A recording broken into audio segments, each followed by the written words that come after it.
Hey guys, what's going on? James here, and in this video today we are reviewing yet another monster from the Dungeons & Dragons Monster Manual. Today, it is the Bulette, what has been classified as a land shark, essentially, according to the Monster Manual itself.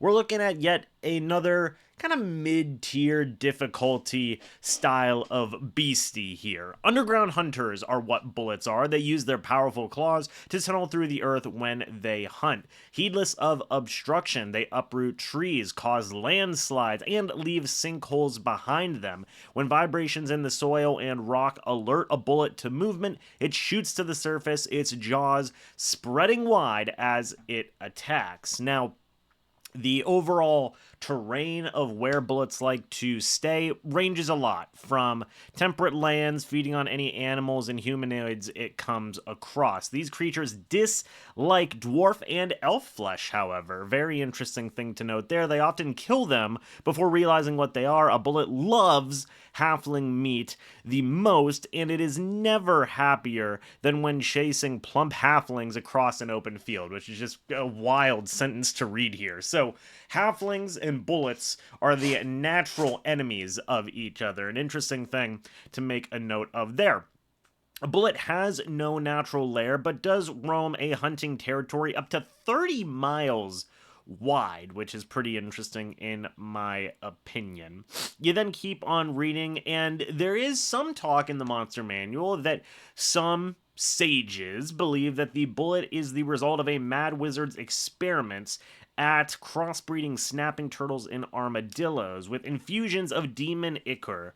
Bullets have been thought to be extinct at different times, but after years without a sighting, the creatures inevitably appear because their young are almost never seen. Some sages suspect that bullets maintain secret nesting grounds from which adults strike out into the world. So basically, bullets sound like the pigeons of the world. Have you ever seen a baby pigeon? Me neither.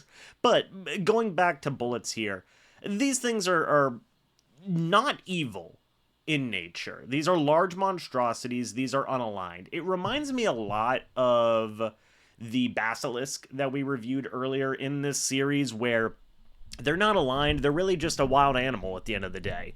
They don't want to do harm to anybody specifically. It's just what is in their nature. Take a look at the stats as well. These things are pretty beefy. I mean, an armor class of 17, hit points of 94, or 90, 10 plus 45. It's pretty good. Speed of 40 feet, burrowing of 40 feet, a constitution of 21, strength of 19. It's got 6 perception. It has dark vision 60 feet, thermo sense 60 feet, which a monster with true sight out of this is basically saying what thermosight is the vibrations and things along those lines that we just read about. A passive perception of 16, doesn't know any languages, a challenge rating of 5, 1,800 experience points when defeated. And you take a look, standing leap, the bullet's long jump is up to 30 feet and its high jump is up to 15 feet with or without a running start. So this thing can jump, man.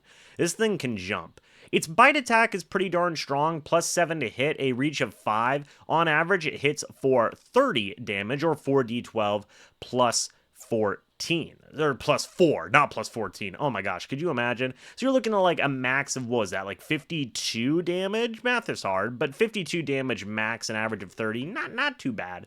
Not too bad.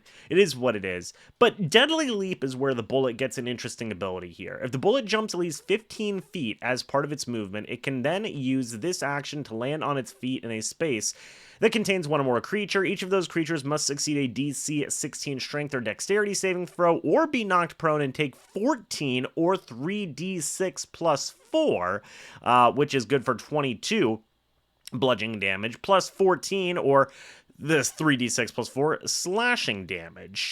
So it can do 28. No, sorry, 32. Is it 32? 32 average damage, not too shabby. On a successful save, the creature only takes half the damage, isn't knocked prone, pushed back 5 feet out of the bullet's space, and that's kind of where these things get pretty dangerous. If you don't have a lot of members in your party and a bullet can leap on top of you, get you prone, and start biting and clawing at you, you're in trouble, man. You're in trouble. But ultimately, these things are kind of a fun rarity in the world, right? You don't really see them a lot in campaigns. It honestly reminds me a lot about the Ankeg that we reviewed earlier in this series as well. Again, it's just a creature. It's not evil. It's unaligned. Can you have one as a pet, like the basilisk? No, I'm going to say you probably can't, but you know, you don't have to fight these creatures, which is important. You know, like maybe if you get a successful enough animal handling, you can, you know, back away and avoid a fight, which I think is an interesting element to some of these battles as well, right? Because we've reviewed creatures that are just evil and they're going to fight you no matter what. Wild animals like this are not the case, and I'm going to be interested to review more of these types of creatures as we go on to kind of see the ebbs and flows about where these creatures come from, what they like to do. We now know that halflings and bullets are immortal enemies to each other. You can integrate that into your story if you are a halfling and you make a halfling character. Maybe your family was eaten by bullets. Who knows? But there's a lot of fun stuff you can do with this. Maybe there's even like a bigger boss bullet that you can have like your group fight if there's a couple of halflings in there. Adds a little meat to the story, and it can be interesting. So what do you guys think? Let me know your thoughts and opinions about this creature down in the comments section below. I'd like to hear it. Thank you guys so much for watching this video. Hope you all enjoyed. As always, guys, I'll see you all in the next video or the next live stream. But until then, and as always, guys, goodbye for now, and see you soon.